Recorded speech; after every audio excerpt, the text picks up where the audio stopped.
Hey guys, hope you're all doing well. We are back in the kitchen today making Southwest Skillet Queso. I love this dish because it checks all the boxes on my bedrock principles of cooking. It is easy, it is diverse, it is a crowd pleaser. You can serve this as a meal over an avocado half or a baked potato, or you could even serve it on its own as a dip for pork rinds, chips, the list goes on. It is an absolute staple in our household, and I know that it will become an absolute staple in your household as well. So without further ado, go wash your hands and let's get started making Southwest Skillet Queso.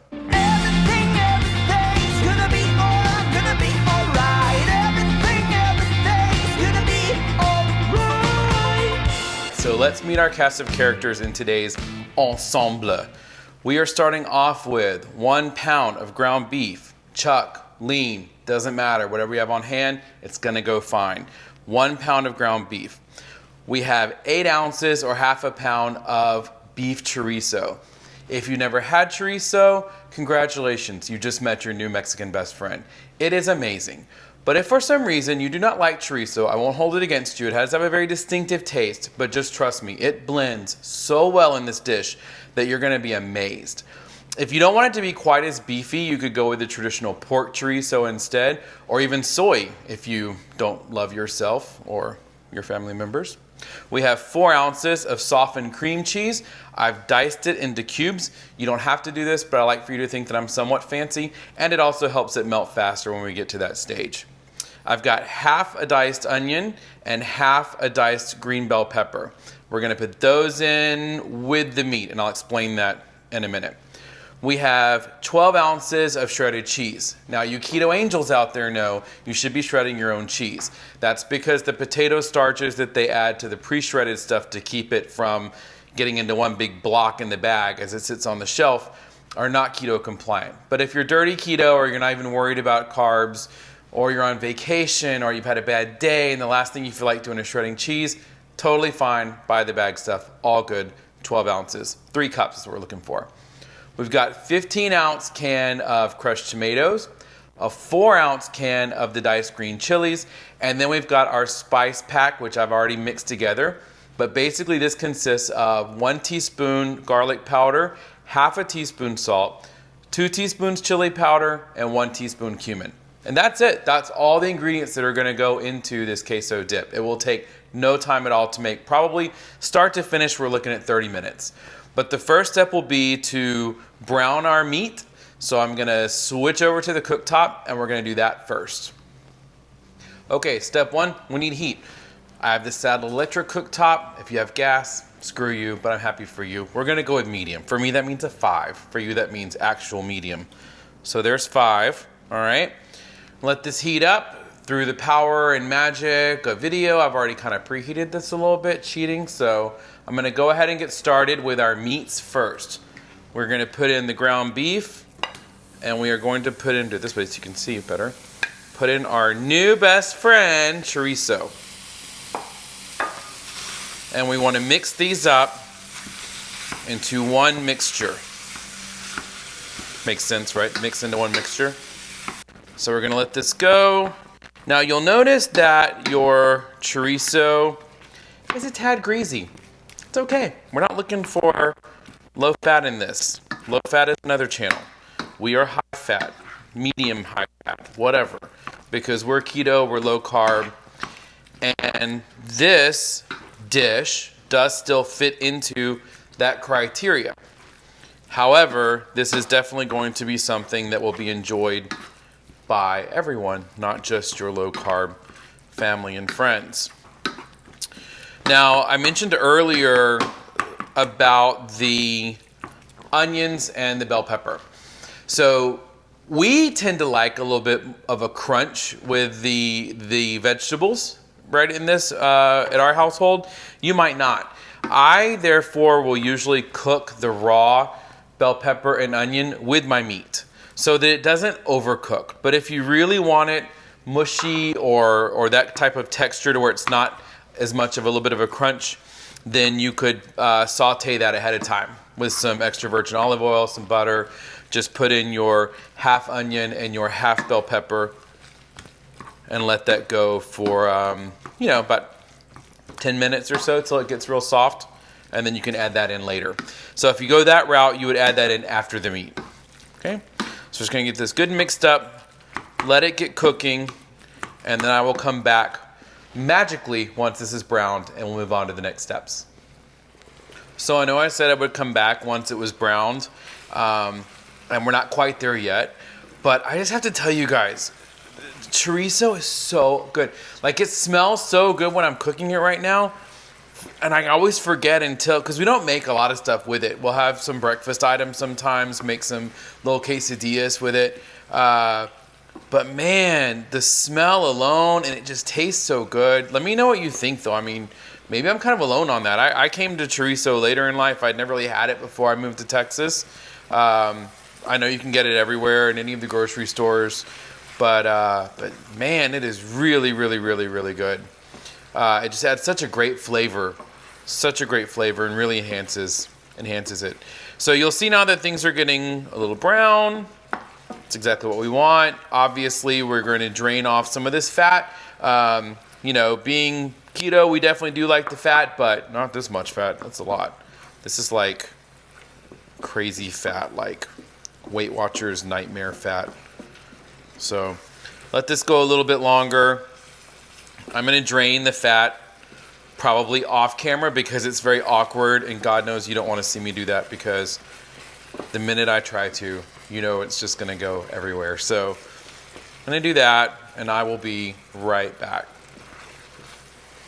Okay, so I know I said I was going to do this off camera, but I was like, that's weak. That's not strong. That's not being a strong cook. And what if there's people who, don't know how to drain fat or something? I'm not saying this is like an advanced channel or anything, so I'll show you the way I do it. And God help me if this messes up. I'll leave it in, but still, you'll know that we're all just actors without a script, so to speak. All right, so I need to drain off a lot of this fat. I save pieces of foil that I haven't used. I know, like a crazy old woman. I save pieces of foil specifically for this reason. When I don't have a can or something to catch drippings in, sometimes I keep the drippings, sometimes I don't. Today I'm stocked up, I don't need this. So what I'm gonna do is I take a lid, and this is the easiest way I found anyway, and I'm not gonna be awkward as hell, but you're welcome. So then I do just like this into that piece of foil, and I just let that drain like so. So far, so good. Now, I don't need to get all of it off today because I'm actually going to use some of this for flavoring in the queso dip. So that ought to be good. And then, praise baby Jesus. No huge catastrophes. So step number 2.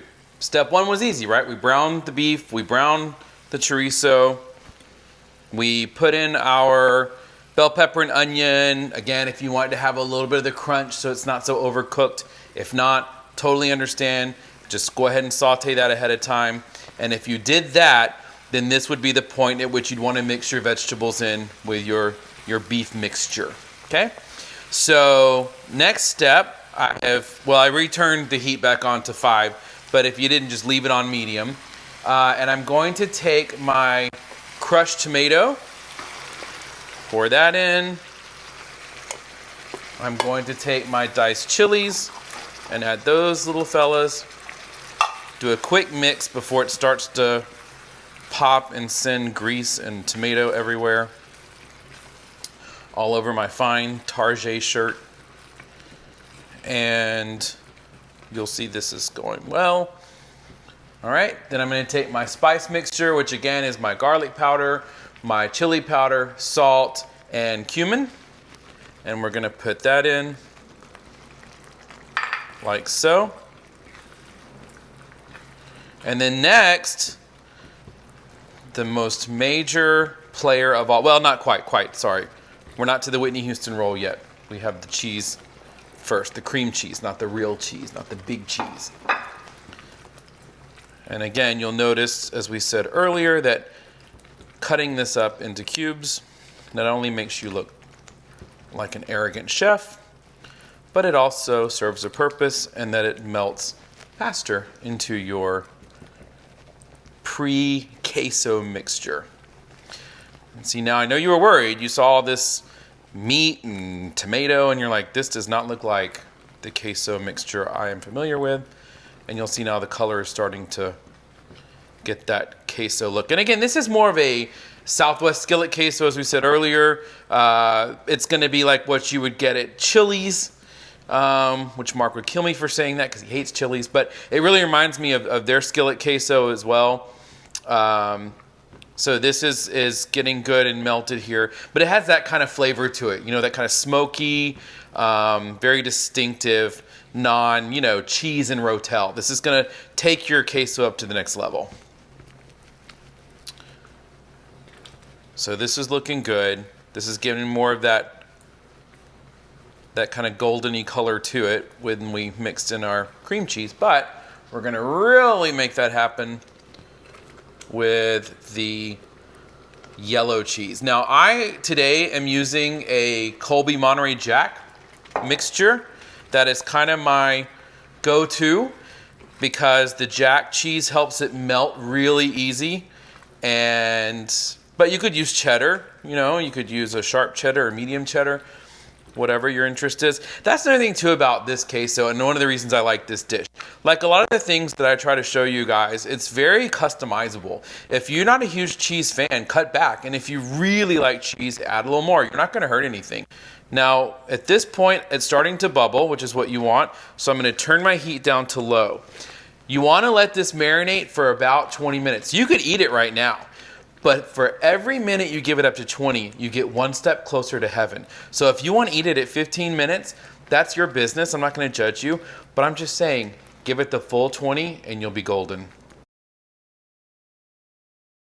Okay, we're at the 20-minute mark. So let's see how it turned out.